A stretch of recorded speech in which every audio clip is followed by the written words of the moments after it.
नाना शास्त्र विचारेणैक निपुण सद्धर्म संस्थापको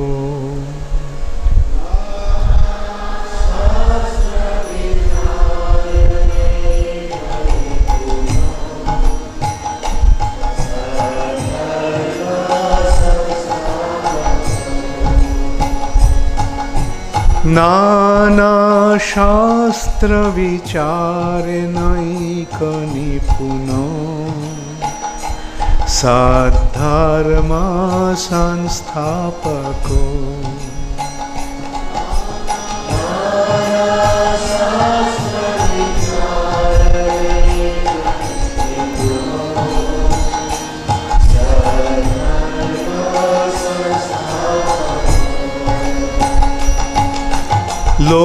लोकानां हितकारिणो त्रिभुवने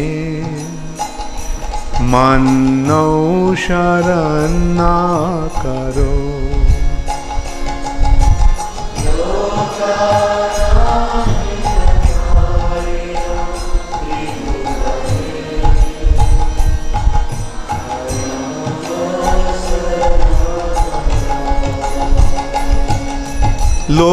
लोकानां हितकारिणो त्रिभुवने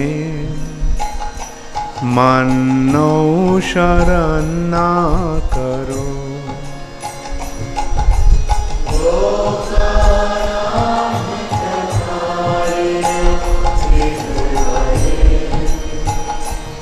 मन्नौ शरणाकरो राधा कृष्ण पदारविंद भजना नंदेन मत्तालिको राधा कृष्ण पदारविंद भजना नंदेन मत्तालिको राधा कृष्ण पदारविंद भजना नंदेन मत्तालिको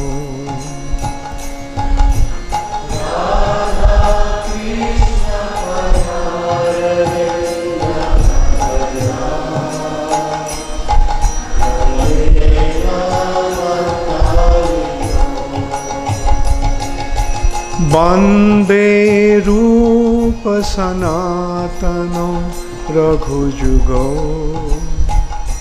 श्रीजीव गोपालको वंदे रूप सनातनो रघुजुगो श्रीजीव गोपालको वंदे रूप सनातनो रघुजुगो श्रीजीव गोपालको वंदे रूप सनातनो रघुजुगो श्रीजीव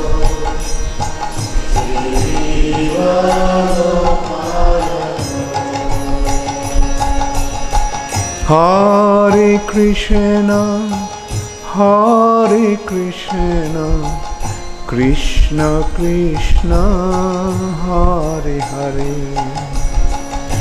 हरे Ram Ram Ram Hare Hare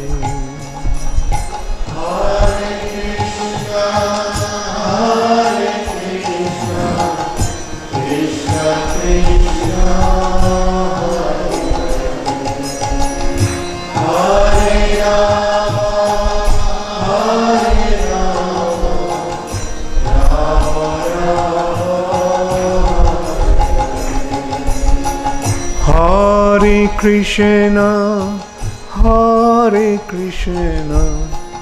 Krishna Krishna Hare Hare Hare Rama Hare Rama Rama Rama Hare Hare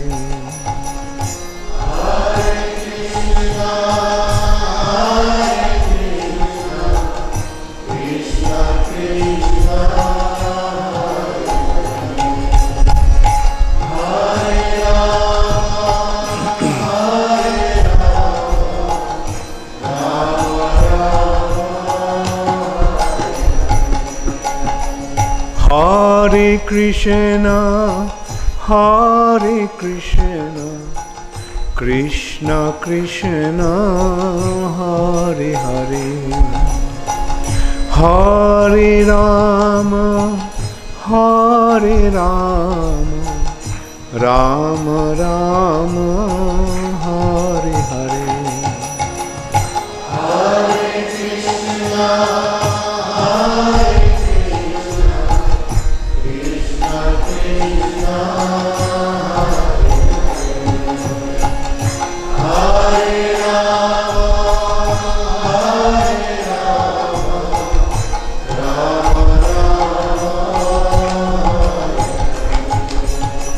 Bande Rupa Sanatano Raghujugo Shri Jiva Gopalako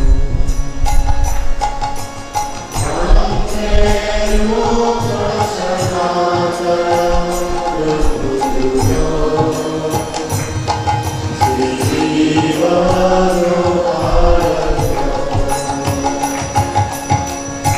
Jaya Prabhupada, Jaya Prabhupada, Prabhupada, Jaya Prabhupada.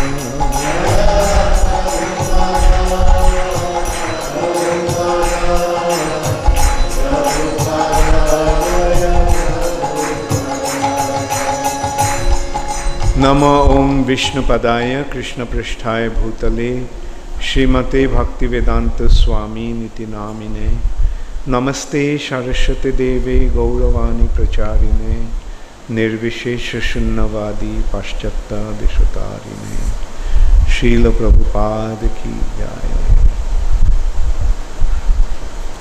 Hare Krishna.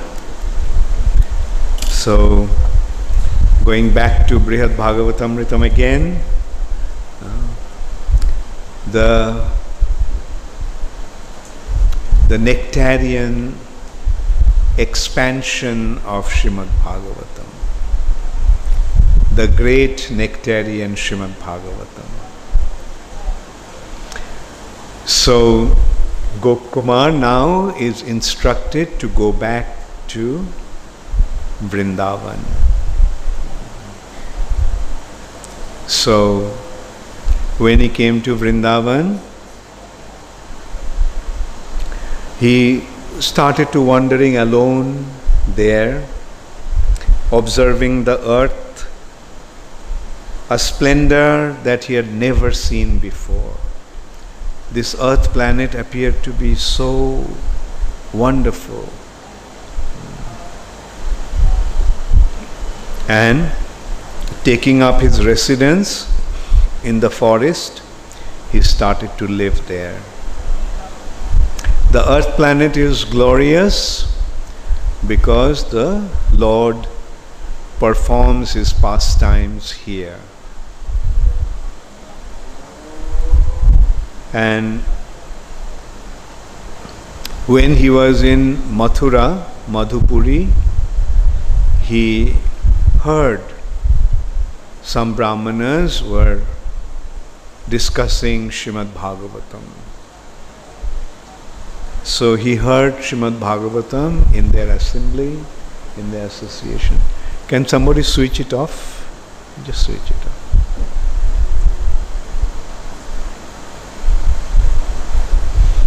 And after understanding the devotional service in its 9 form, he came to reside in the forest of Vrindavan And as he arrived in Vrindavan, he met his spiritual master.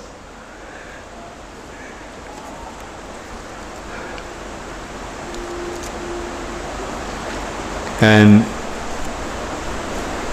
he appeared splendid as before.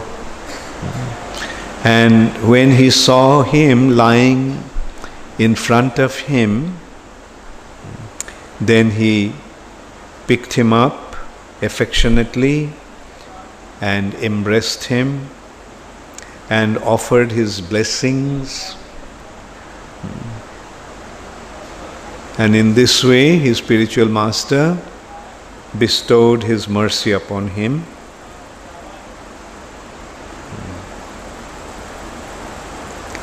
And receiving his grace,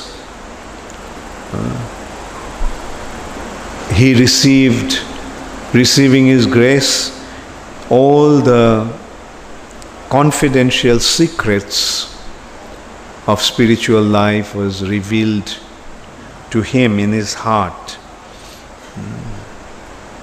So this is how, by the mercy of the spiritual master, the transcendental knowledge or the secret of spiritual life becomes revealed in the heart. And it inundated his heart so profusely that he lost control of himself. He was unable to do anything but just chant the holy name of the Lord. Chant the glories of the Lord, saying, O Krishna, O Gopal, Hari, Mukunda, Govinda, O Nanda Kishore, Krishna, O darling son of Sri Jashoda, please show me your favor. O life of divine cowherd girls, O Lord of Radhika, please bestow your mercy upon me. In this way, he called out to Krishna and sang his glories in various ways. At one moment, he danced like a madman with his heart filled with joy, and at another time, he just sobbed loudly like a madman. Wandering here and there, according to his whims, forgetting his own body and everything else.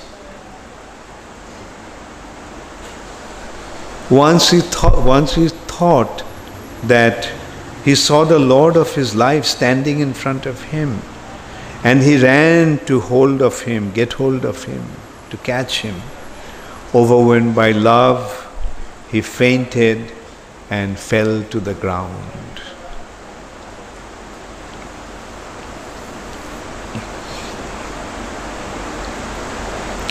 When he gained his senses, when he regained his consciousness, then he found that the associates of the Lord had come with a very special spaceship, airplane, to take him to Vaikuntha. And he was quite bewildered, quite shocked. He saw that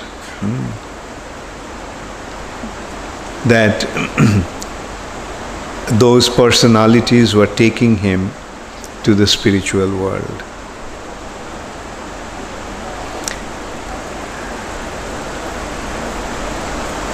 As he respectfully offered his obeisances to them, those associates of the Lord, Vishnu Dutas, embraced him and reassured him again and again, putting forward hundreds of arguments. They wished to give him a body just like theirs, that means four-armed, holding conch, disc, club and lotus. But he refused to take that offer. And with his same form as he had in Govardhan, he entered into Vaikuntha.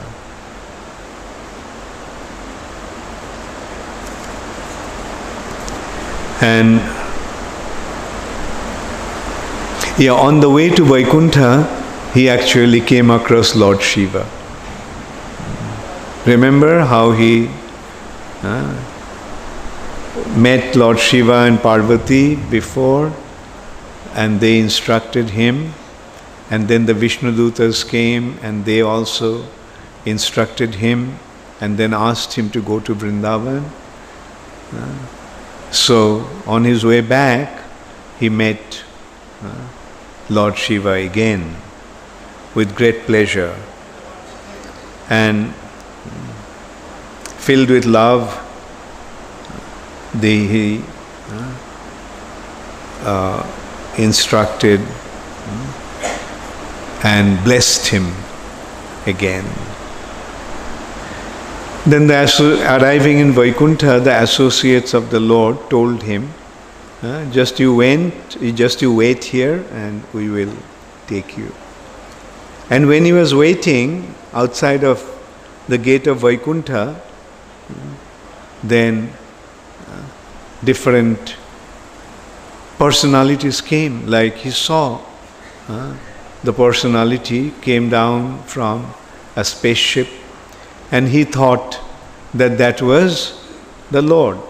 So he started to offer prayers to him, saying, offering his prayers to him, addressing him as the Supreme Personality of Godhead. But hearing that personality just covered his ears and said, no, I am not the Lord, I am not the Lord.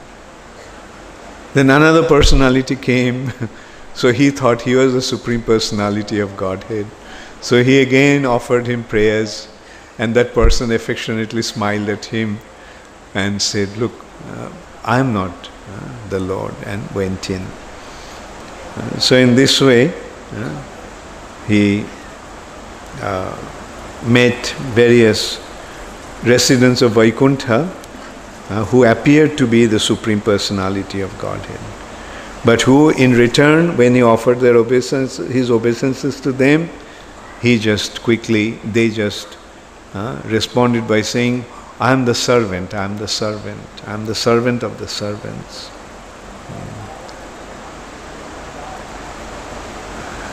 So then the Vishnudutas came back to take him inside, and so he went with them. They took him inside, and there he saw that so many personalities who looked just like the Supreme Personality of Godhead.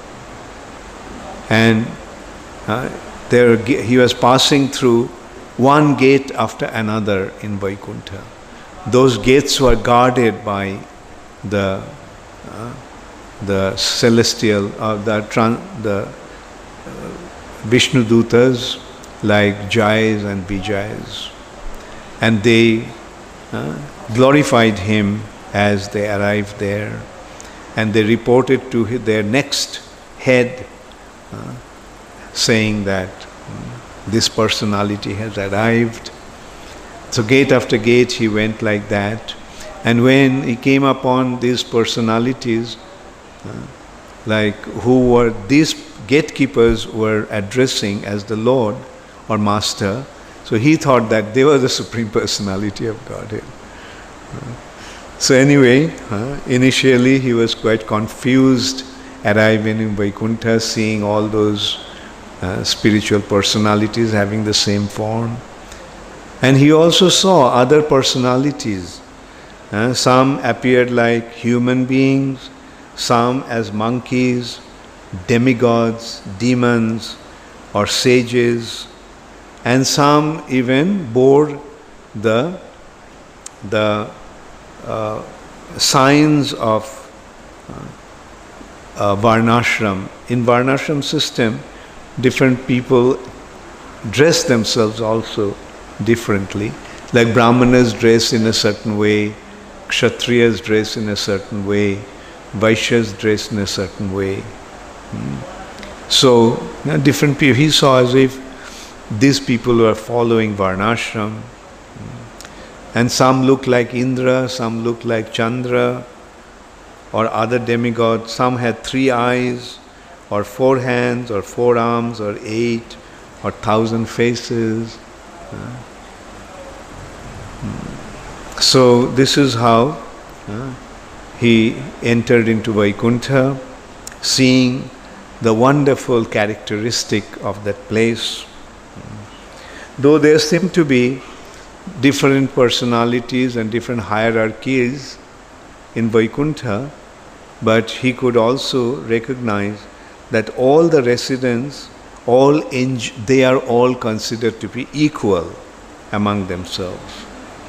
There is no discrimination in their position.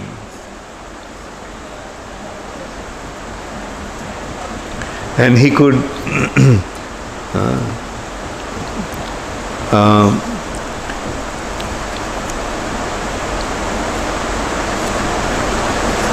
he experienced that the happiness that he derived in Vaikuntha was 1,000,000 times greater than the happiness that he experienced in Brahma Jyoti.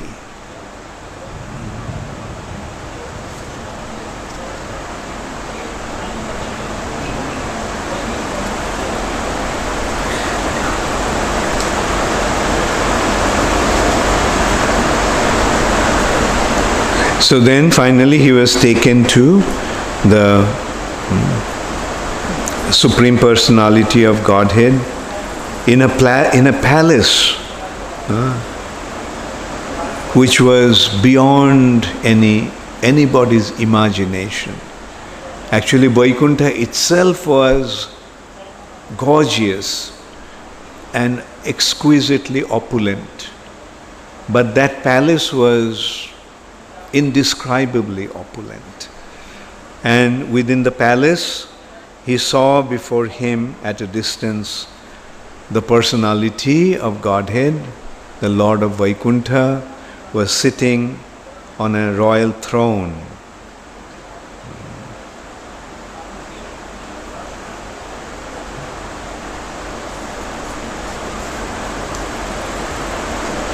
The brilliant effulgence of his sweet, attractive limbs defeated the splendor of new rain cloud. The effulgence lent further grace to his garlands, cosmetics and garments, already graced by jewelries made of gold bedecked with gems. His forearms shining, long and well built, enhanced the beauty of his bangles and armlets.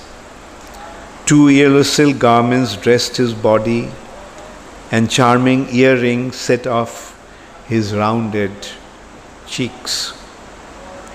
On his broad chest was Kaustava jewel. On his conch shell neck a string of pearls, and on his moon-like face a nectarian smile. His lotus eyes were alive with playful glances. The great compassion he greeted him. Rama, Lakshmi Devi, was standing on his left side and reverently offered him excellent pan to chew, betel leaf to chew, which he accepted. And that color of the pan made his bimba fruit-like lips even more attractive, and their luster reflected on his teeth 2 rows of spotless kunda flowers. Illumined by the glow of those flowers, His playful smile shone splendidly. His amusing words and gestures stole away the hearts of his devotees. Goddess Dharani, Bhudevi, in one side was Lakshmi Devi, left side, on right side was Bhudevi or Dharani. On her, she was holding a vessel where he was spitting the remnants of betel nut, constantly worshipped by the Lord with messages in sidelong glances. And the Lord's excellent weapon, like Sudarshan, served him in beautiful personified form. So Lord Sudarshan is also a person. Their identity is marked by symbols on their heads. They're all personalities. And their symbols were marked on their forehead.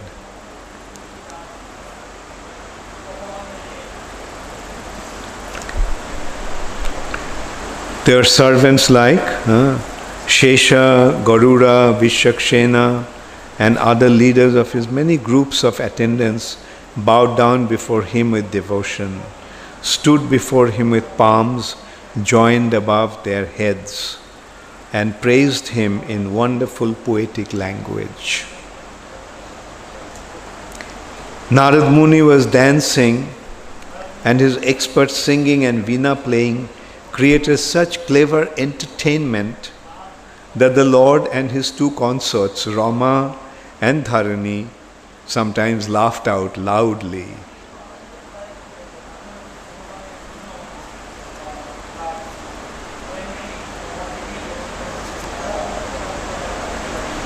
The fullness of the ecstasy this sight brought to Gopkumar such delight that he forgot what the attendants of the Lord had instructed him.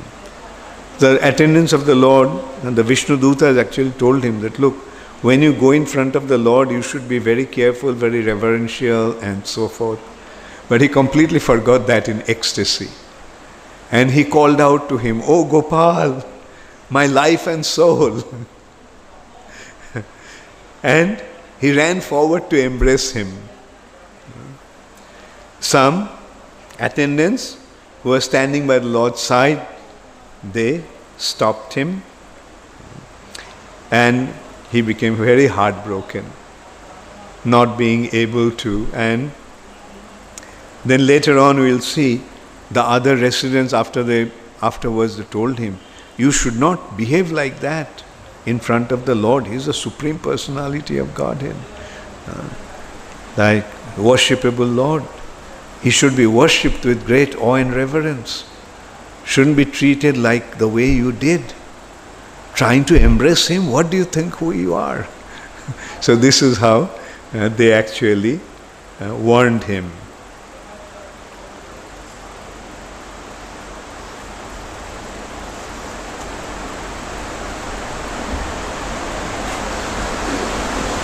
And the guards who actually stopped him, when they stopped him, Gopkumar fainted. So they carefully brought him back to his senses, wiped his face, which was smeared with tears, and in a gentle voice, the Lord then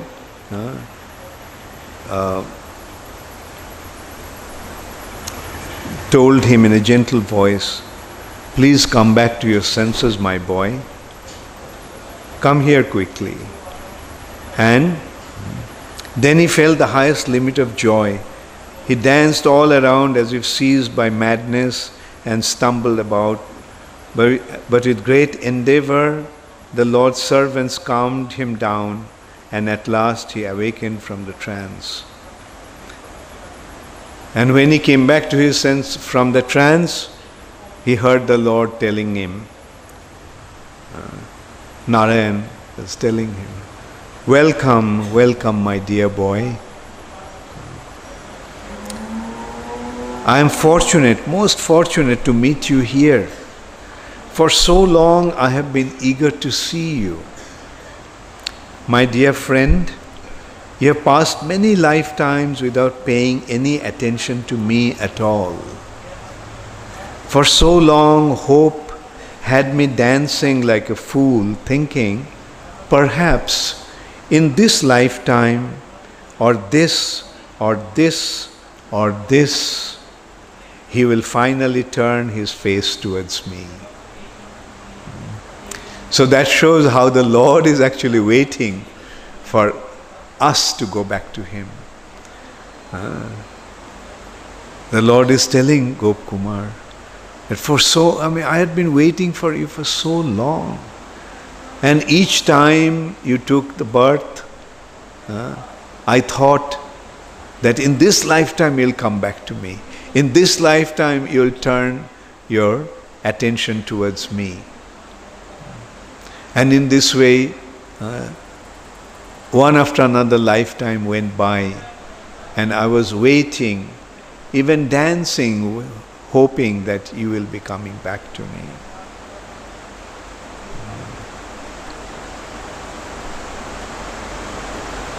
The Lord is telling him, but you showed me no mercy. And I considered this, I grew impatient, full of anxiety to receive your favor. So I transgressed my eternal code of conduct and arranged for you to take your current birth.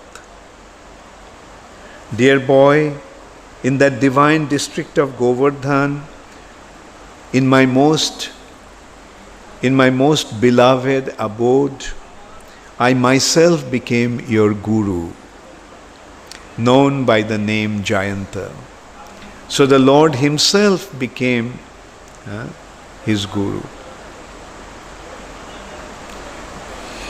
Today, you have at last fulfilled the desire I have harbored for so long. Please nourish your happiness and mine by staying here forever.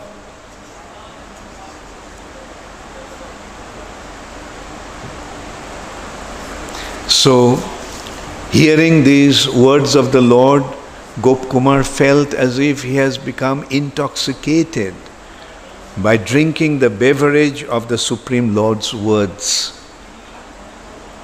He was unable to offer him praise or to understand or do anything. He was completely perplexed.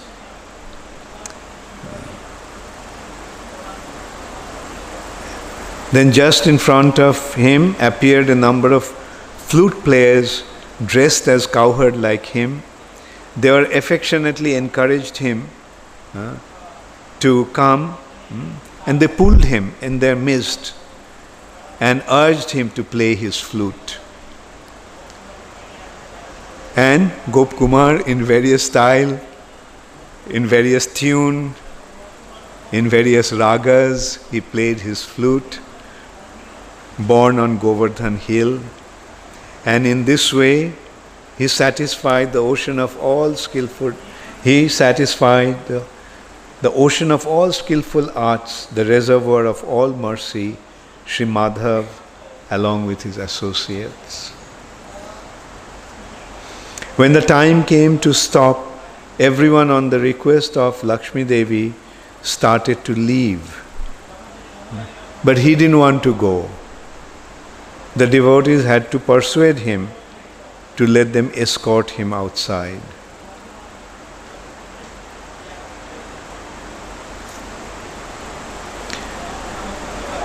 In Vaikuntha also, he was approached like everyone else by transcendental opulences, but he avoided them. He refused to show even the splendor that spontaneously appeared to him. He just resided there in the same form as a cowherd boy. In Vaikuntha, all opulences are purely spiritual, full of eternity, knowledge and bliss. In Vaikuntha, everything is full of, everything is Satchidananda, eternity, knowledge and bliss, and everything is so full of splendor. And Whenever somebody wants, they submit them. So like the splendor, all these opulences, all these inconceivable mystic powers and things, they automatically come to them whenever they want.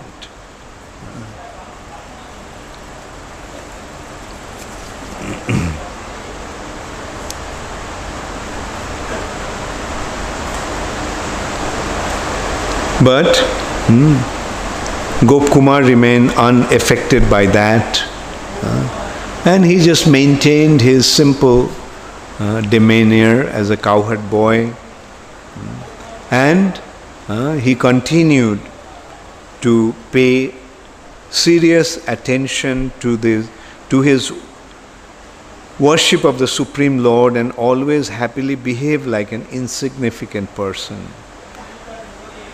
And then in his heart he concluded that the great mercy of the Lord, he had now surely gained the ultimate fruit to be acquired from all his prior births and endeavors. And he used to think to himself, oh, what an unimaginable happiness, what an exalted abode, what a wonderful master, and how greatly wonderful his mercy.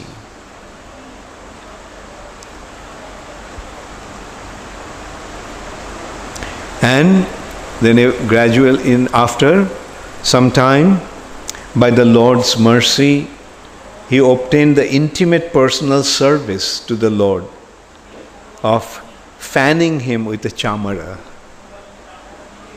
And he felt the bliss of seeing the Lord all the time as he played for him on his flute. And by the habit of his past practice over and over again, he would sometimes loudly chant in various ways, O Krishna, Gopala. He always sang openly in excellent prayers of his activities in Gokul, which reveal his greatest glories. The residents of the place, laughing with hearts melted by affection, often came to him when he was outside the Lord's presence and spoke to him in no uncertain terms, like teachers instructing a student. The residents of Vaikuntha said, you should not address the Lord as Lords like this. You should not address the Lord of the Lords like this. And don't sing his praise that way. Just recite the standard prayers about his unlimited, most amazing glories. To annihilate the wicked and protect the civilized, and to cheat Kamsa, the Lord disguised himself as a cowherd boy by his illusory energy.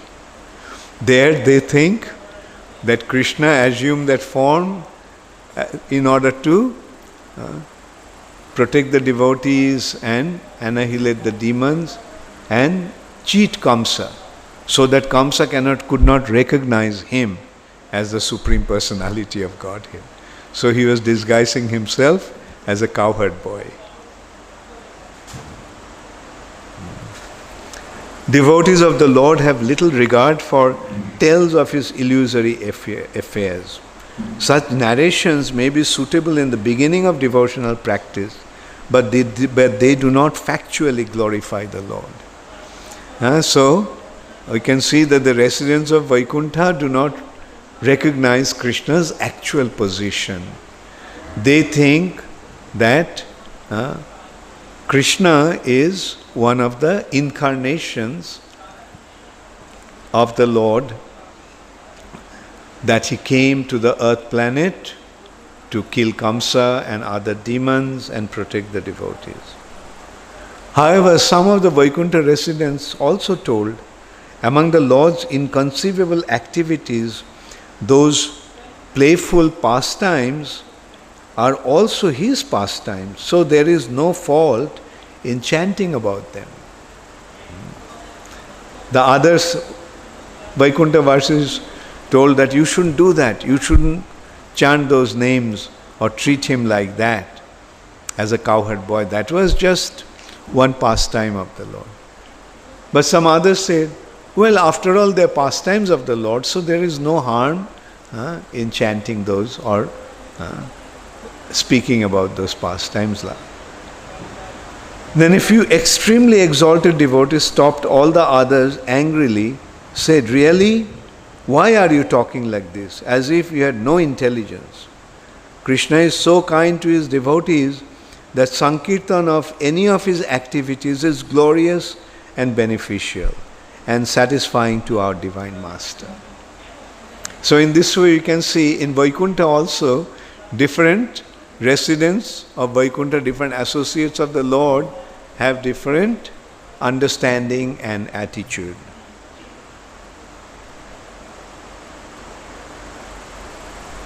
So at first, hearing that, hearing this kind of instructions, as it has been mentioned, they used to speak to him as if a teacher speaking to a student. So hearing that, Gop Kumar used to feel embarrassed. Then he felt satisfied, thinking that although in truth the inner core of my heart was not fully appeased. He felt discouraged that he couldn't see the unique form, pastimes and other features of the lotus feet of his worshipable Lord Sri Gopal. But then he would see Lord Vaikuntanath, the most exalted knower of everything, as the darling son of Nanda Maharaj. So he would see Narayan as son of Nanda Maharaj. Lakshmi Devi and Dhara as Radhika and Chandravali. And see the Lord's personal attendants as the young boys of Braja. So although he would see the Lord in that way, but his heart would not become fully satisfied, because he couldn't see the Lord and his companions play as they do in the land of Braja. In the land of Braja, Krishna plays with his friends in such a wonderful way that he was missing. Although sometimes he would see that Narayan has become Krishna. He would see Narayan as Krishna. He would see Lakshmi Devi and Dharani Devi as Radhika and Chandravali. And he would see his attendants as cowherd boys. But although they would be there like that, but they wouldn't be acting like the way Krishna did in Vrindavan.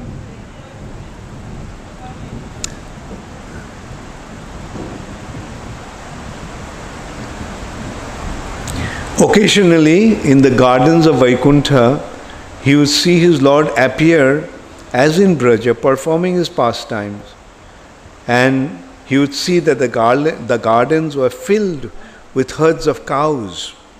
At other times, he would see him sitting as usual on his throne in his all splendor, but looking just like Madan Gopal, just like Krishna, the cowherd boy.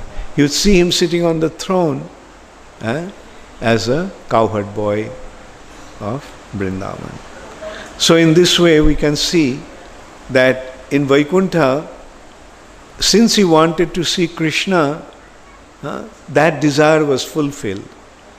But still his heart was not content, because although the Lord appeared to him like that, but he was not acting like a cowherd boy in Vrindavan.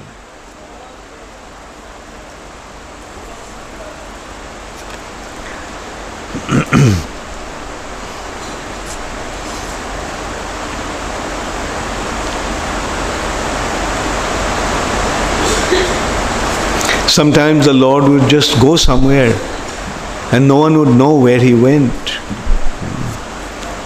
So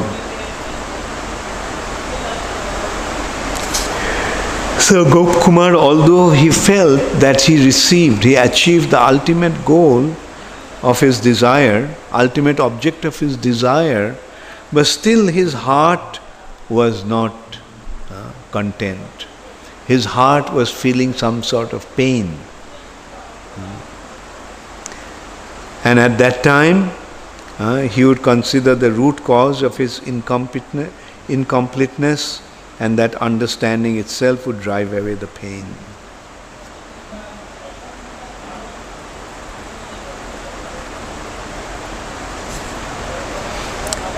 And Gopkumar would console his mind also. Have not the slightest doubt. He would tell his mind. Don't have any doubt, slightest doubt. There is no attainment more desirable than living here in Vaikuntha.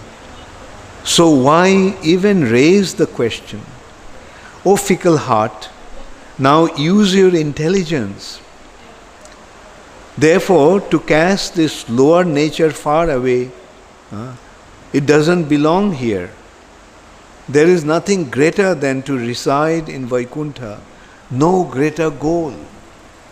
Consider the hundreds of arguments that support this truth and achieve the highest peace.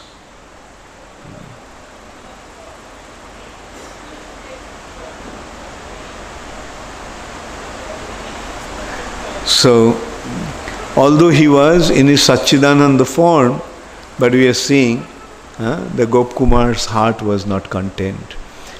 And he would think that this was the activity of his mind. His mind is telling all that. And these are the impressions that he is carrying from the previous situation in Earth planet. So he would chastise his mind, control his mind. That you have achieved Vaikuntha, why are you still feeling that way? Don't think that way. So in this way, he kept on residing in Vaikuntha, sometimes joyful and sometimes disturbed. Then one day, Narad Muni found him in a secluded place. And then Narad Muni told him, my dear cowherd boy, you have received the mercy of the divine Lord of Vaikuntha. Yet from signs like the paleness of your face, you appear depressed, like someone suffering misfortune. Please tell me what scope could be there for pain and sorrow here. In Vaikuntha there is no pain, there is no sorrow.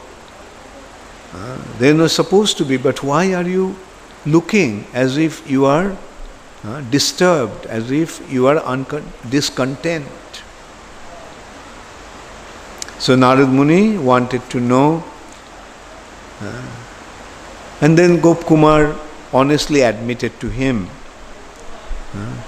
that I was most fortunate to have met that greatest authority, the most reliable of all well-wishers, who was equal to my Guru, and so I fully disclosed to him what was in my heart. He revealed everything. This is how he saw Narad Muni, and he told Narad Muni the whole story. After hearing that, Narad Muni sighed a little, glanced around, looked around, and drew him closer, and compassionately spoke to him in a soft voice.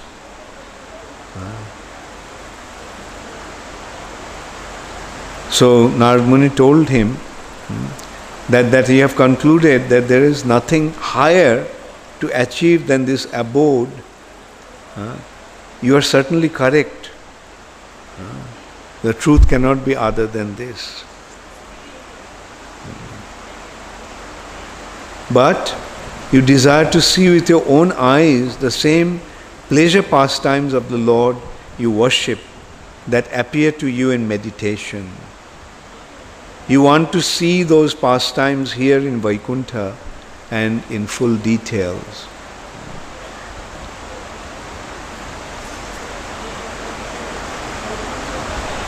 And Narad Muni tells that those pastimes give pleasure even to the Lord Himself. Those Vrindavan pastimes are so dear that even the Lord feels great pleasure. And one can approach them like those pastimes only with the highest degree of prema, like that of the residents of Vraja. Surely those pastimes can never be seen by persons like me. It is in certain world, somewhere above all others, that those pastimes are to be seen, enchanting the Lord's devotees. But by your bhakti for the Lord of the creation, you have come to Vaikuntha. How can you see those pastimes here?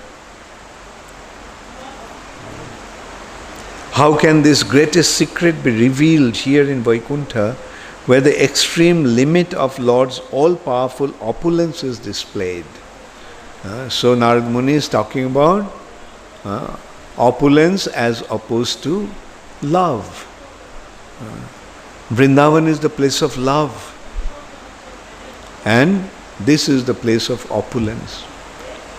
So in this opulent environment, that loving form of the Lord and the loving exchange with the Lord is not possible. In simple words, as long as we recognize Him as the Supreme Personality of Godhead, we cannot possibly deal with Him the way the residents of Vrindavan deal with Krishna. So in order to develop that kind of loving relationship with Krishna, one has to go beyond Vaikuntha.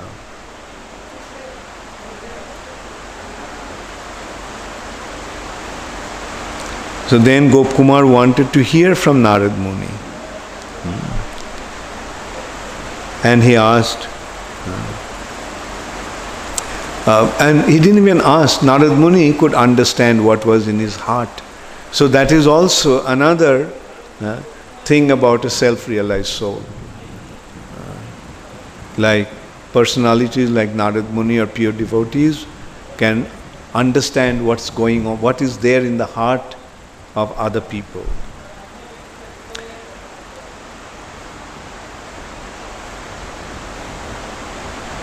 And then Narad Muni told about Vaikuntha,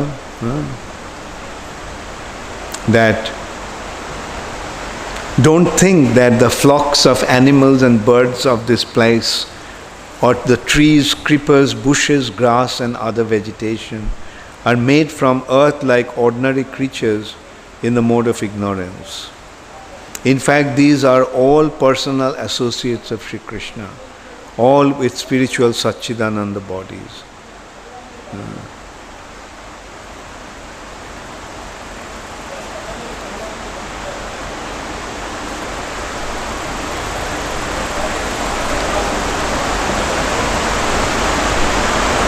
So, the personalities and objects of Vrindavan are not material, although they appear to be like material. They all are spiritual. In Vrindavan, the animals are not just living entities in the mode of ignorance having the animal body. The animal's bodies are transcendental, Satchidananda. The trees are Satchidananda. The bushes are Satchidananda. The grass is Satchidananda. So that is Vrindavan, although it appears to be like the earth planet.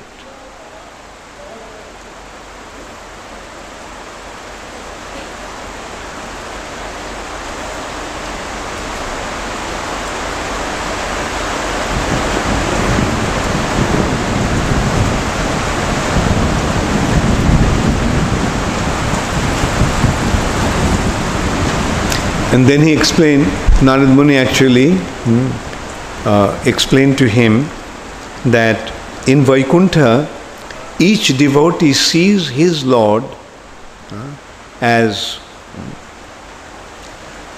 according to his worshipable Lord, and the Lord assumes that form for him, appears to him. Like those who are the worshippers of Nrisinghadev, they will see the Lord in that form. Those who are worshippers of Varahadev, Kurmadev, they will see them accordingly. So Narad Muni was pointing out, actually the previous thing that I said about Vrindavan, it was not Vrindavan. Narad Muni was speaking about Vaikuntha. In Vaikuntha, all the living entities, even the animals and trees and plants and bushes and creepers, they all are Satchidananda form, transcendental. And the form that in whichever way one worships the Lord, he sees him in that form in Vaikuntha. Because Lord Narayan manifests as the particular Lord of worship with a form of suitable complexion and other qualities.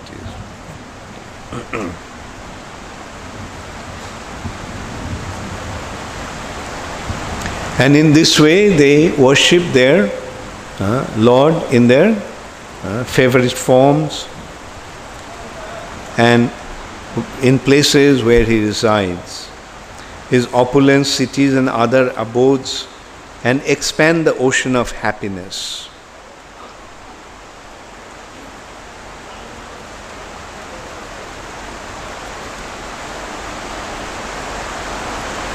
Then Narad Muni told him, in the Lord's own appearances on earth, he shows similar varieties and equality. The Lord's own forms are the shelter and the treasure of the earth. Among them are Naranarayan and Dattatreya and Parasara, the son of Jamadagni and Kapila. There are those who playfully assume the appearance of deities, and those such as Vishnu and Yogeshwar, whom we have seen on Swargaloka and other higher planets.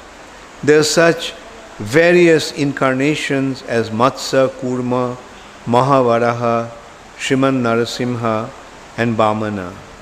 Each of these forms of the Lord has its own activities and names, yet all of them are full in eternity, knowledge and bliss.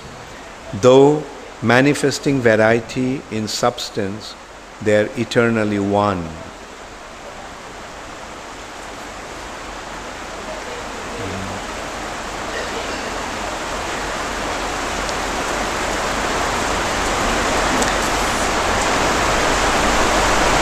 That one Lord of Vaikuntha resides in various places and appears in many forms just to give pleasure to all his multitude of servants.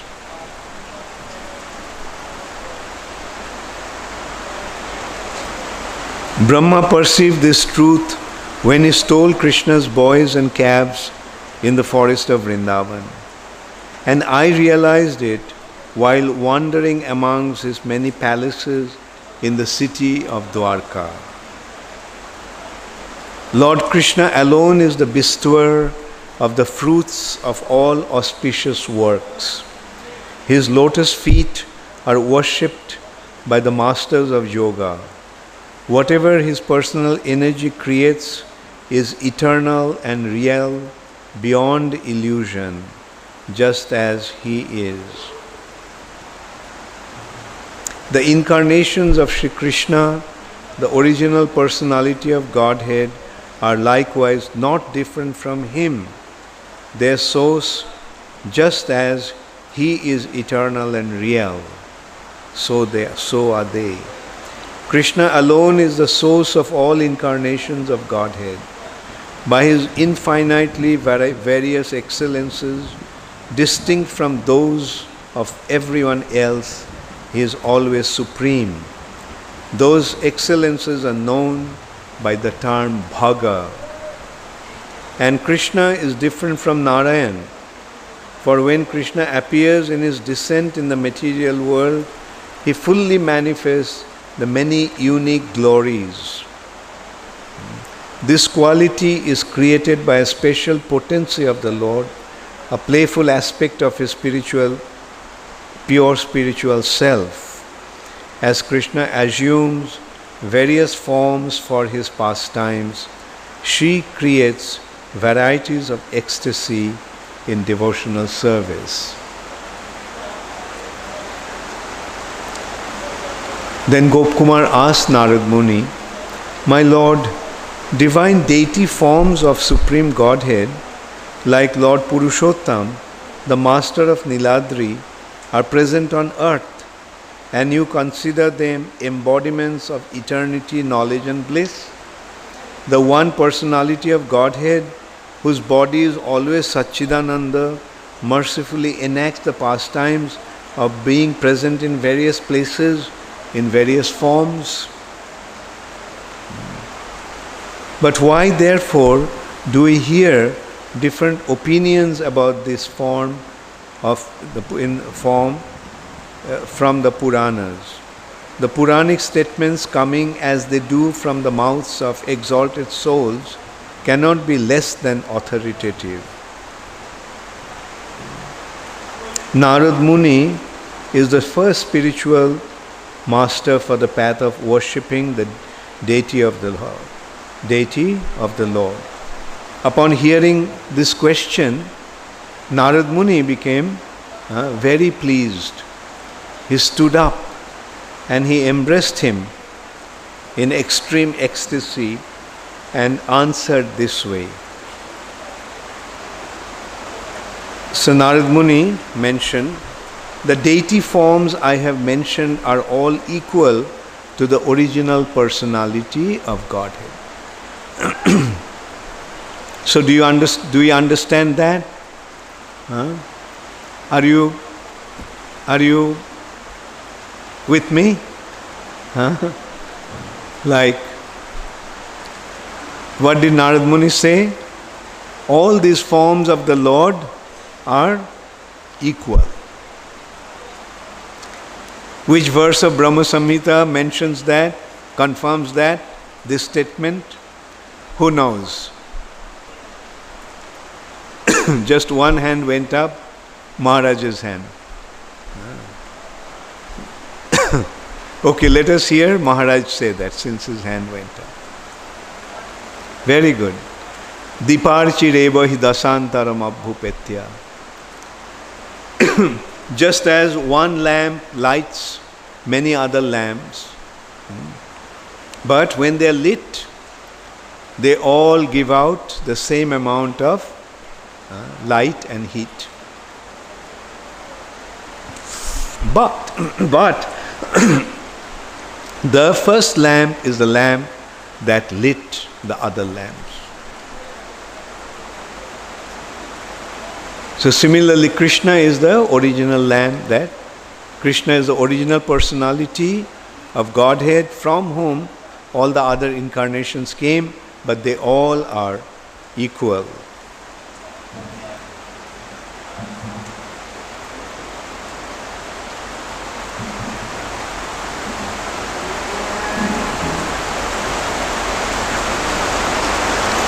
Then Narad Muni, after instructing further, is going to one point, is very important. Listen to that carefully.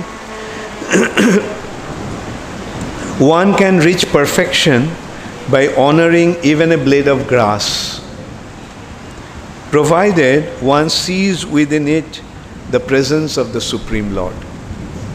You got the point? If one worships even a blade of grass, recognizing the fact that the Lord is there in that grass, he can achieve his spiritual perfection. So, what to speak of worshipping the Supreme Personality of Godhead in his deity form?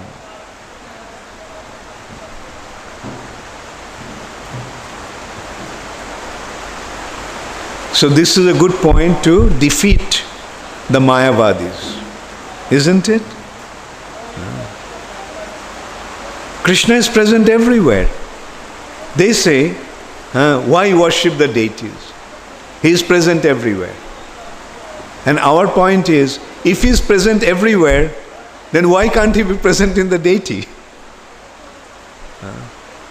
There are some groups, they say, no, deity should not be worshipped because he is present everywhere. The murti, they don't call deity, they say murti.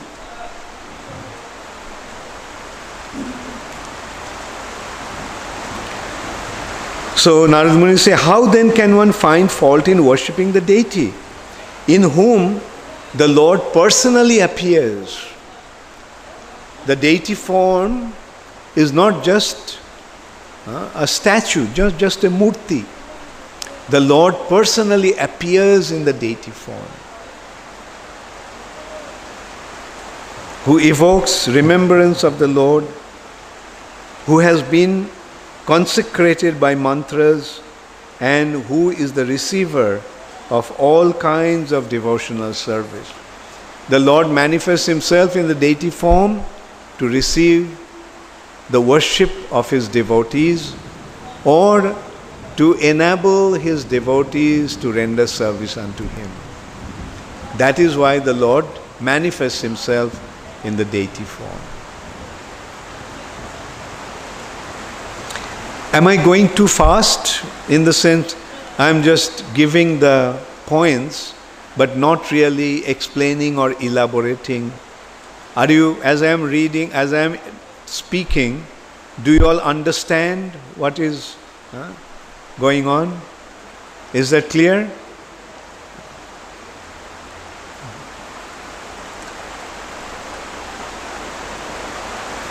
And then Narad Muni mentioned that the important fact is that when a devotee renders service to the Lord, who is the supreme controller, he becomes subordinate to his devotees. So why shouldn't one serve the Lord in his deity form? Remember Gopkumar's question? Gopkumar's question was that the forms that are there in the earth planet, like Lord Jagannath and other such deity forms, are they still the Supreme Personality of Godhead, who is here in Vaikuntha? You said that when he expands himself, they are non-different. Now, are the forms of the Lord that are present in the earth planet, that in the form of the deities, are they also the Supreme Personality of Godhead? And what was Narad Muni's answer? Yes. So did you also get it? Yes. I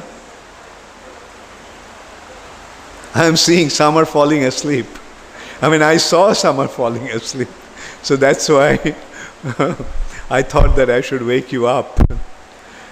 And as I said, it's a pity that I'm trying to cover the whole thing. Probably it would have been better if I told them in story form. But if I told them in story form, these beautiful exchanges wouldn't have been so elaborately manifest. All the instructions couldn't have been so wonderfully manifest.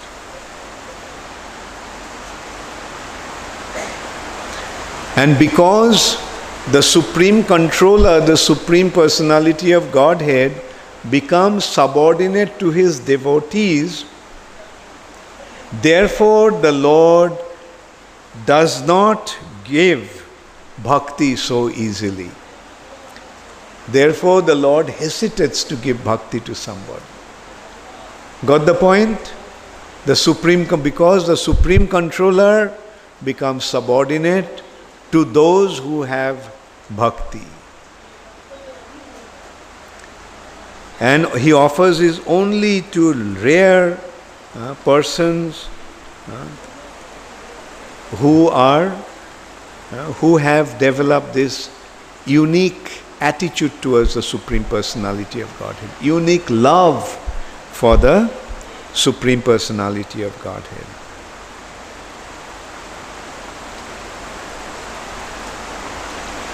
And then Gopkumar told this Brahmana boy that these words of Narad Muni increased his anxiety to see the lotus feet of his Lord, Srimadan Gopal.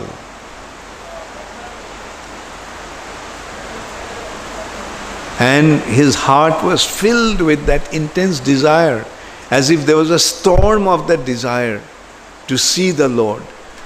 So this is also another important consideration, that as we become spiritually advanced, our spiritual emotions become more and more, meaning our attachment to the Lord and our emotion to the Lord becomes more and more overpowering and overwhelming.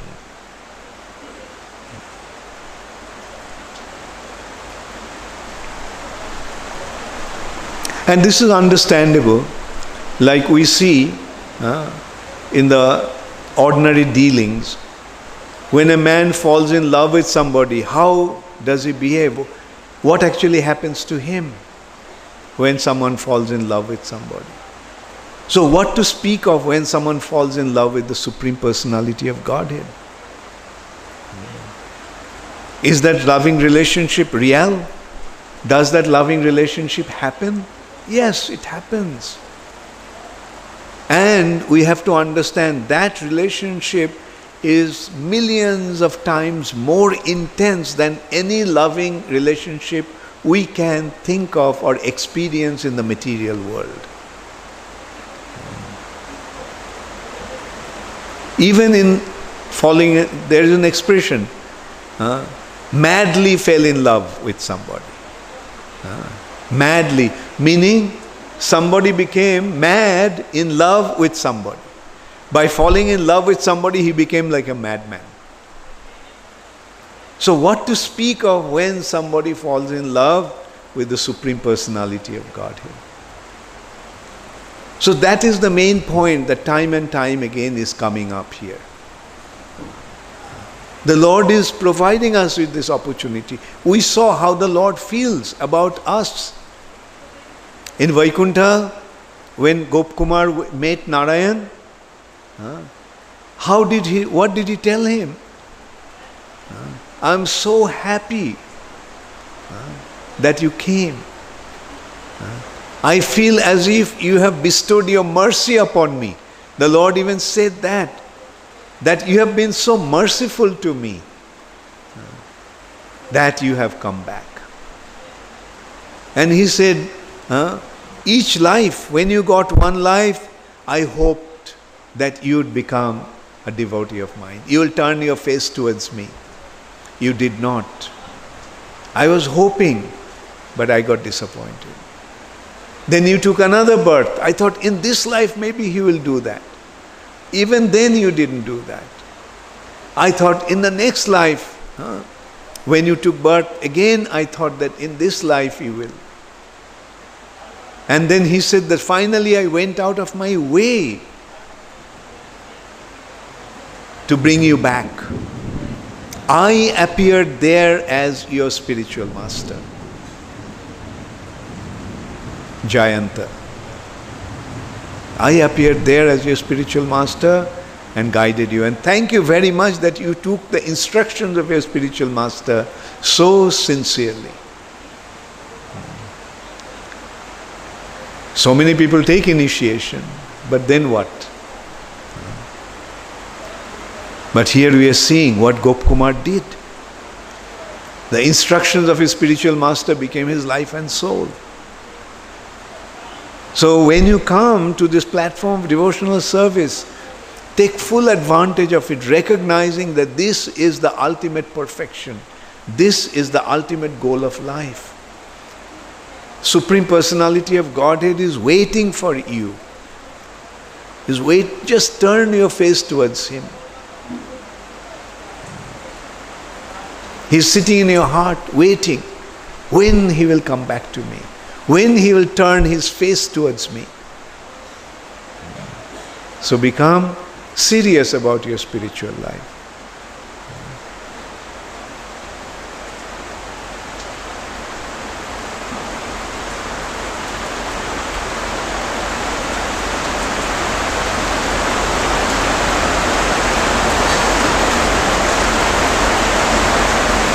Now, seeing Gopkumar's condition, Narad Muni, in a consoling way, spoke to Gopkumar. Although this topic is most confidential and should not be talked about here, by the weight of your anxiety, I am being forced to speak openly. Because these topics of pure devotion to Krishna is not even discussed in Vaikuntha. Even Vaikuntha Vasis should not have access to that. What we are getting here, by the mercy of Srila Prabhupada and Chaitanya Mahaprabhu, is not available even to the Vaikuntha Vasis, residents of Vaikuntha. So when Narad Muni is speaking, remember, Narad Muni looked around and he brought Gopkumar close to him. Why? So that nobody else could hear it in Vaikuntha. Because this is a secret even for Vaikuntha Vasis. And then Narad Muni started to tell him, far from here lies Ayodhya, the splendid city of Raghupati, the divine master of Raghu dynasty. And beyond that shines the city of Dwarka, dear to the divine master of the Jadus. Dwarka resembles the blessed and charming Mathura. Go to that Dwarka and worship with your eyes your beloved Lord. But first hear from me about an excellent method of approaching Ayodhya. From Vaikuntha, how to go to Ayodhya? Narad Muni pointed out to Gopkumar that you surrender to Lord Ramchandra's lotus feet and chant the mantra for Lord Ramchandra. And he also mentioned Sri Krishna is the original personality of Godhead, the source of all incarnations, and simply by worship of him, everything can be obtained.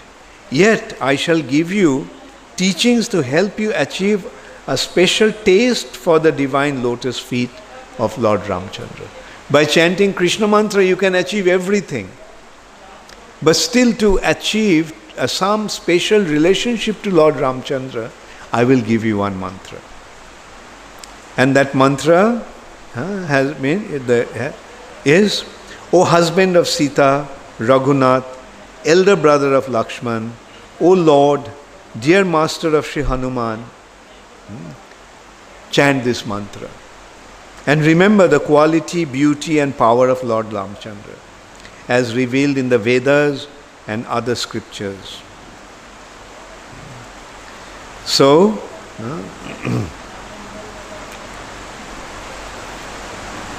if after you have seen the two lotus feet of Sri Ram, your hankering to see your Lord is unappeased, then Ram, whose heart is soft from overflowing compassion, will happily send you to Dwarka.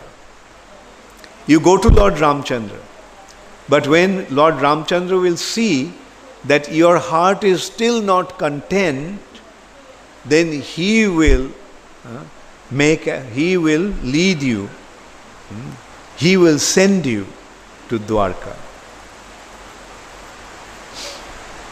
And Narad Muni then told him, Ayodhya, Dwarka and other such abodes are all regions of Vaikuntha. Although they are in the higher region, but they are also Vaikuntha. Surely therefore, you need not take permission from the Lord of Vaikuntha to leave and go there. You didn't have to ask the permission of Narayan to go there. Being overjoyed upon receiving that instruction, Gop Kumar bowed down repeatedly to Sri Narad, took his blessings and set out, remembering Narad Muni's instructions. After traveling a long way, he saw some forest monkeys restlessly jumping here and there and shouting, "Ram, Ram." And as he moved forward, they gathered around him and tried to grab his flute from his hand. Then he saw some humans who were even more beautiful than the associates of Lord Vaikuntha.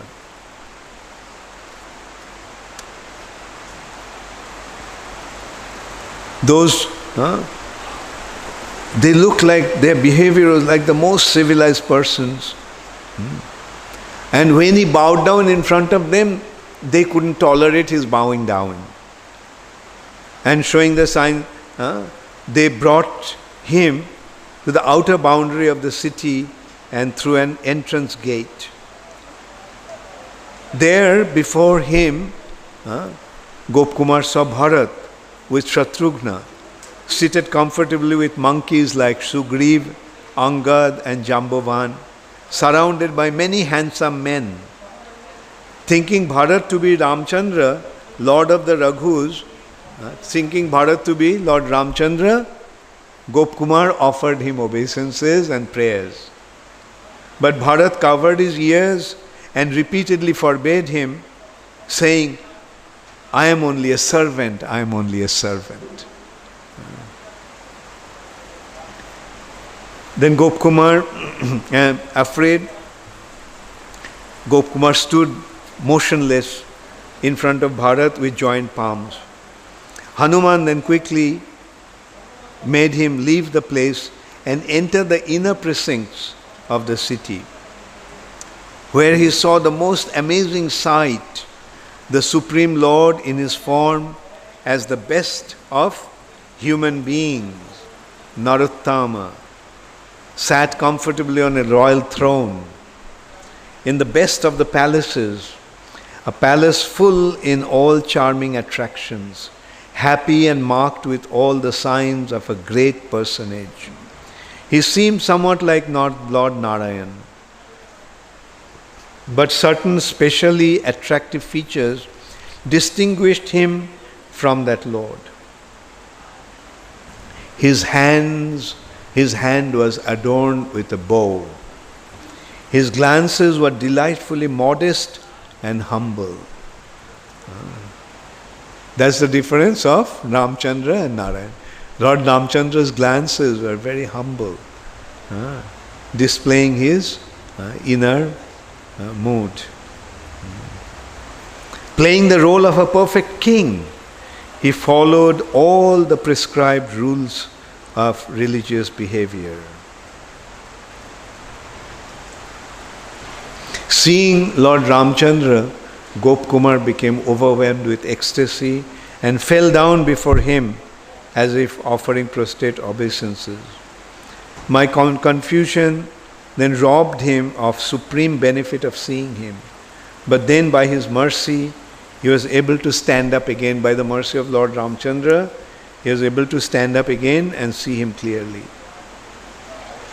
Overwhelmed with greatest joy, he bowed down again and again, saying, "All glories, all glories." Then the soft-hearted Lord soothed him fully with the gentle nectar of his supremely impressive words. Lord Ramchandra told Gop Kumar, "My dear son of cowherd, my best friend, well done, well done. By showing such affection, you have conquered me. Enough with all this exertion. Now just relax.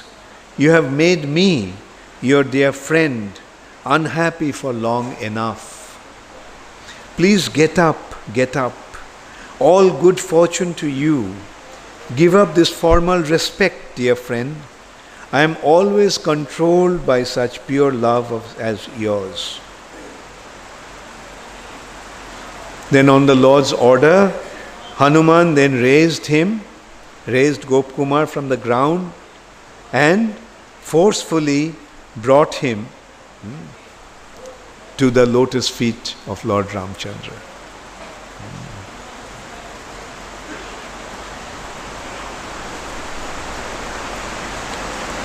At that time, Gopkumar felt that all my long cherished desires been successful now, beyond what I had ever hoped. And where else could I have achieved such perfection? And in this way, he stayed there for some time as before, in his own dress as a cowherd boy. And the fullness of bliss that he tasted melted his heart. He saw the unique pastimes of divine Raghuvir, who was playing the role of a king of kings, acting in strict accord with religious principles.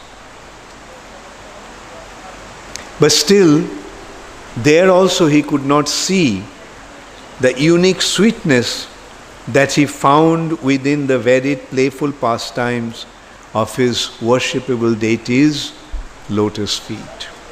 Who is his worshipable deity? Krishna. And Krishna's pastimes is full of sweetness. Whereas he couldn't see that sweetness in Lord Ramchandra's pastime. And nor could he find the special mercy. Thus, even there in Ajodhya, Gopkumar was still unhappy. But by hearing from Sri Hanuman the glories of Sri Ramchandra's lotus feet, and by directly seeing Lord Ramchandra personally, dispelled his mental distress. And he imagined Lord Ramchandra to have all the qualities of his worshipful deity. Finally, Lord Ramchandra, whose heart is tender with unlimited compassion, and who knows the mind of everyone in the world, consoled Gopkumar with words of gentle affection. Lord Ramchandra told him, go to Dwarka and be happy. He ordered and he sent Gopkumar off at once together with the chief of the bears. Who is the chief of the bears? Jambavan. So thus ends the 4th chapter of part 2 of Srila Sanatana Goswami's Brihad Bhagavatamritam, entitled Vaikuntha, the Spiritual Kingdom. Hare Krishna. So does anybody have any question?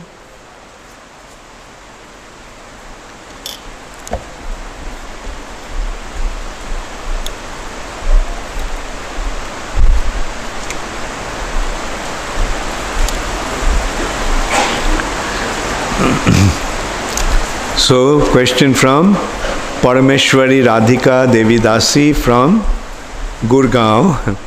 Hare Krishna, Parameshwari.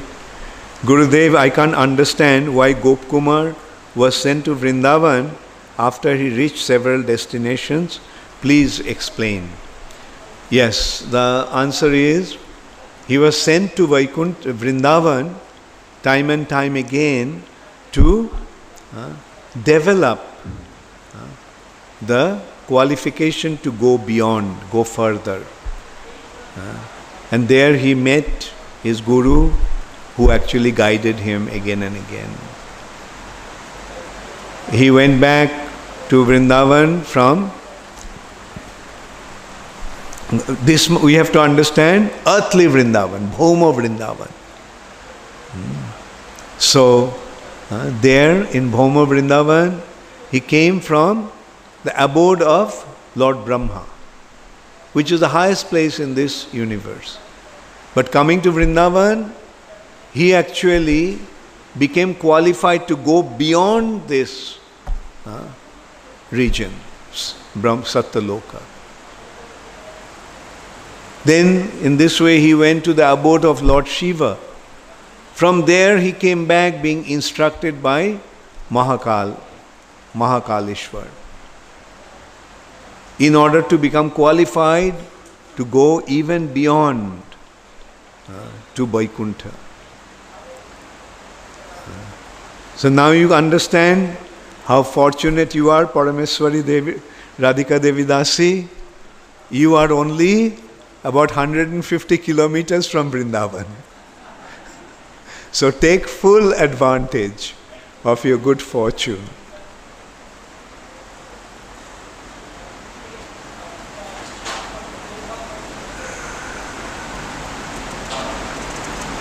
There's a long question, let's see. I'll just keep it for afterwards. So another long question from Kirti Kumari from Mayapur. We see that Gop Kumar traveled all around, meeting the Lord in different forms and moods.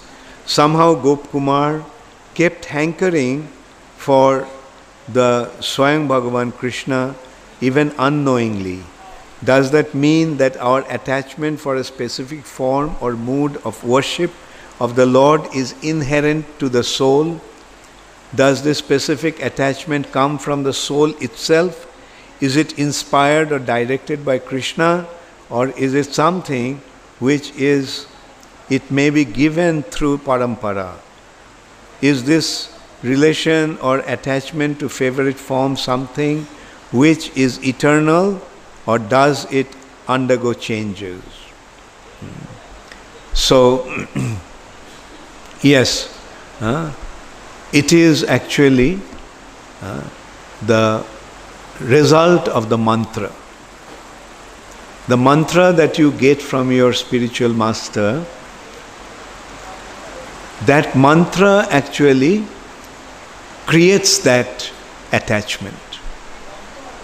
So he got the Gopal mantra from his spiritual master. So he became attracted to Gopal. Similarly, some people will get the Ramchandra's mantra and they will go to Ajodhya, and when they go to Ajodhya, they will become fully satisfied. In this way, the mantra is going to lead us to the ultimate destination. Then we see that Dhruva got to meet Narayan face to face, and therefore his attachment to him was fixed. We see that Prahlad invoked Nishingadev, and thus their relationship is fixed. We see that Lakshmi Devi, although hankering to be part of Rasa dance, still remains attached to her role as Lakshmi, the lover of Narayan. Then we see Gop Kumar, and whatever form he associates with, although not having proper understanding, still he is hankering for Krishna. As such, he did not develop the steadfast attachment for any of those forms. How is that, Guru Maharaj? So, Kirti Kumari, if you are still listening, did you get your answer? I hope you did. So, yes, as I said, it is through the mantra that one will develop his attachment to the personality of the mantra.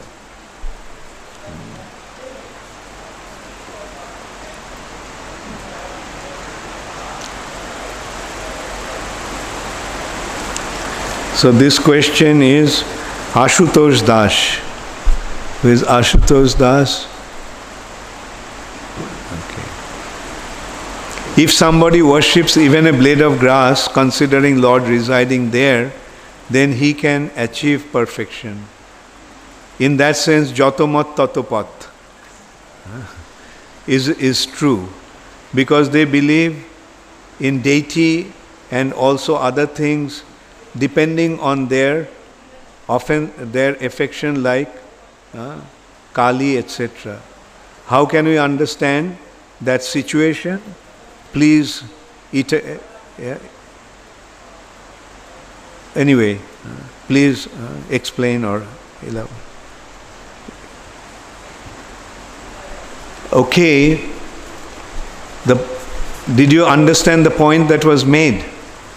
You mentioned it there also. Worship even a blade of grass, considering Lord residing there. That Krishna is there in the grass. Now when somebody worships Kali, do they think that Krishna is in Kali? Huh? What is your mat?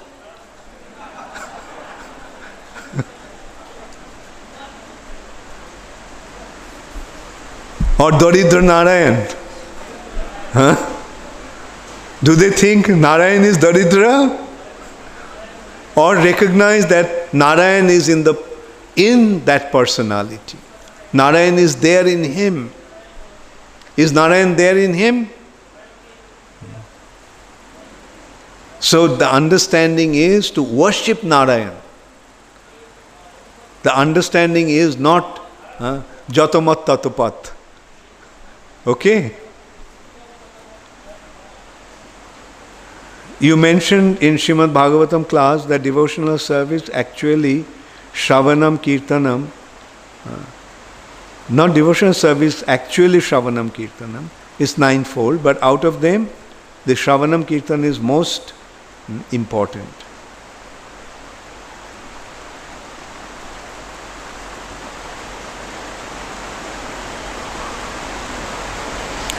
In temple, if some devotee shows their interest in chanting and hearing rather than doing physical service, how can we make balance on this?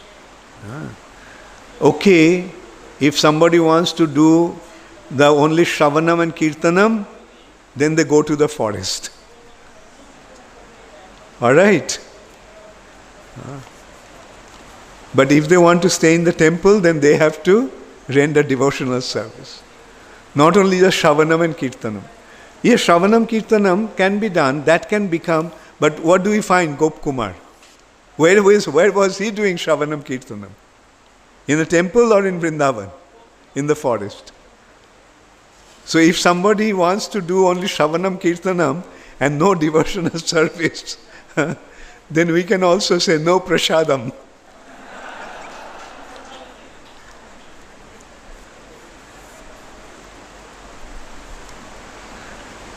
And besides that, to really appreciate Shravanam Kirtanam, we have to render service. Sevan mukhe jivbhado. By Sheva, by service. So the devotional service is service. Shravanam Kirtan will inspire one to render service.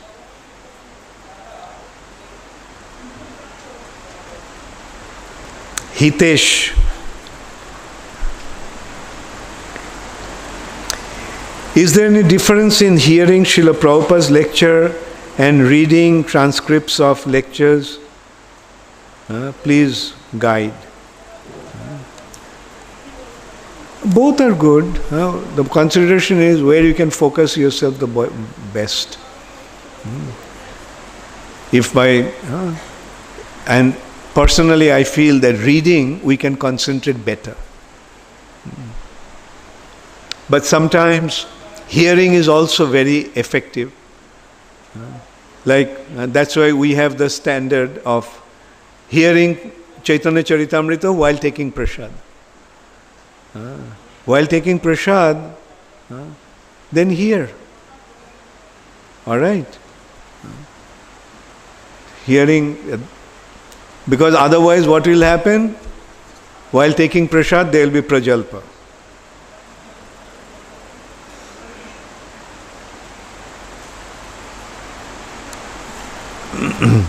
There are so many questions here from Harin Bhattacharya, who is, Dandavat Pranam, okay. For myself and my wife, Shoma Bhattacharya, this is our first ever visit to ISKCON, Ujjain. We are overwhelmed by the hospitality here. The brahmacharis and other staff members going out of the way to make our stay comfortable and memorable. They're all so nice and seem to be molded in the nature of your soft personality. Your touch is felt everywhere. Here in Vaikuntha, we are blessed to be here. Thank you. Let's have the following questions. 1.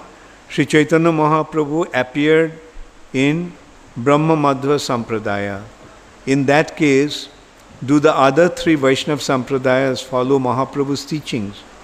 Is there any essential difference between the 4 Vaishnava Sampradayas? Well, those Sampradayas, they have their standard, their method, their way, their goal. But Chaitanya Mahaprabhu's thing is so unique that Chaitanya Mahaprabhu took 2 aspects from all 4 Sampradayas. Therefore, if one of them, if they from those Sampradayas want to come to Chaitanya Mahaprabhu, they are welcome. And they will find their goal also in Chaitanya Mahaprabhu's teachings. Although God has given us free will, but it seems everything in life is predestined. Please throw some light on this. Everything is not predestined. Everything, something may be predestined, but at the same time, one has his free will to decide what he wants to do. Right? Like, are you chanting 16 rounds? So is it predestined or you had to decide?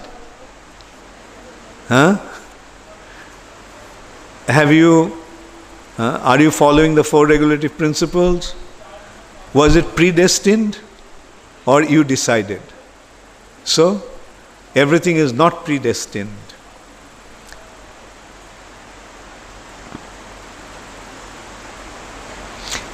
Brihad Bhagavatamritam, Bengali translation, where can one find it? Yes, it is there. In Gauriya Math, they have the translation of Brihad Bhagavatamritam. Question from Satyam Bhuvaneshwar. Hare Krishna Guru Maharaj, Dandavat Pranam.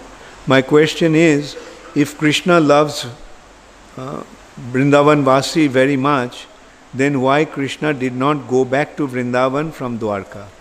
Actually, Krishna loves Brajavasi so much that Krishna never leaves Vrindavan. Krishna is always in Vrindavan. Krishna never leaves Vrindavan. So it's not that Krishna will have to go to Vrindavan. Krishna never left Vrindavan. Krishna is always there. Vrindavanam parittajya kutra kadapi na gacchati.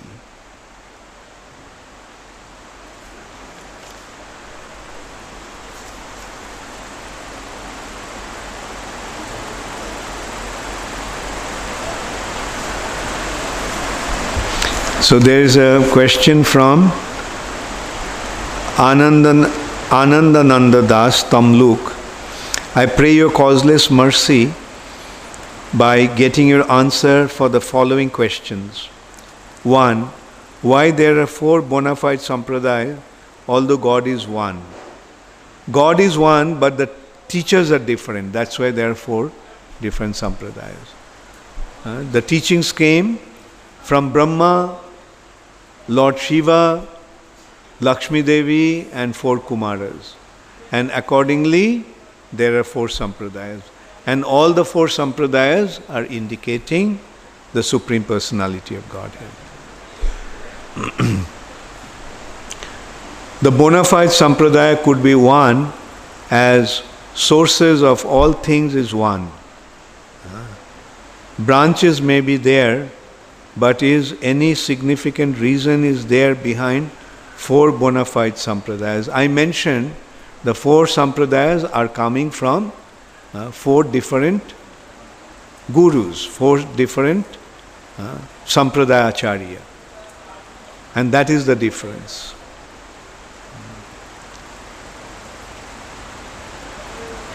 Sri Krishna wants all of us to be returned to the spiritual world, at least who tries his best to go back. His real identity as a soul and the servant of Sri Krishna. Sometimes it happens, but sometimes Mahamaya covers the way. Is this also the desire of Sri Krishna, to create obstacles in returning way of spiritual life? If yes, then to whom we should pray for recovery? The purpose of the university is to educate you. And what does the university do? They have teachers to teach you throughout the year. And then at the end of the year, there is an examination. Now, is the examination meant for stopping you from learning the subject? Or the examination is meant for qualifying you to go forward? So Maya's allurements are the tests. That is, Maya is asking you, do you want Krishna, or do you want bashing from me? Do you want to be beaten up by me, or you want to get Krishna? So if you say, no, I want you, then she says, come on, get a few thrashing, right? And life after life, you are being thrashed around. Now you come back to your senses and desire Krishna to become the goal of your life. Maya is not obstructing you, Maya is testing you. Maya is putting you into these examinations to see whether you want Krishna or whether you want Maya's kicks. As soul, we are the part and parcel of Krishna and have same quality. So can soul also create and operate in internal power, Antaranga Shakti. Anandananda, I hope you read Prabhupada's books. If you read Prabhupada's books, then you wouldn't have asked questions like this. These questions are coming because you are hearing me and you do not have the basic understanding. The soul is a part and parcel of Krishna, but the soul is minute. Therefore, a soul is fallible. The soul can fall down to this material nature, or the soul can remain in Krishna's Antaranga Shakti. A liberated soul is in Krishna's Antaranga Shakti, Krishna's internal potency. So please read Prabhupada's books carefully.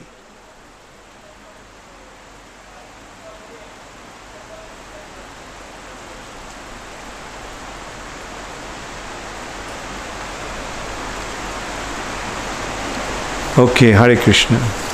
So, today also I will request someone to lead the kirtan.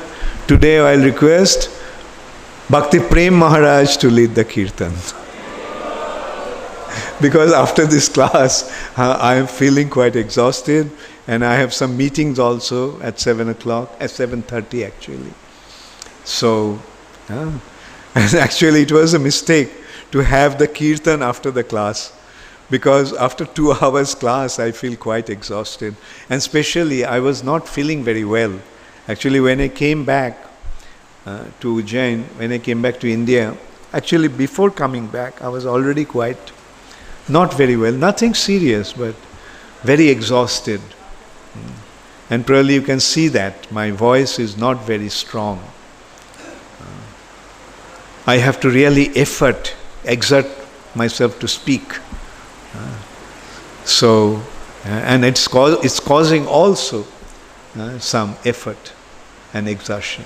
Anyway, so you all will be ecstatically dancing, I'm sure, when Bhakti Prem Maharaj leads the kirtan today. Gaur Premanande Hari Hari Bol.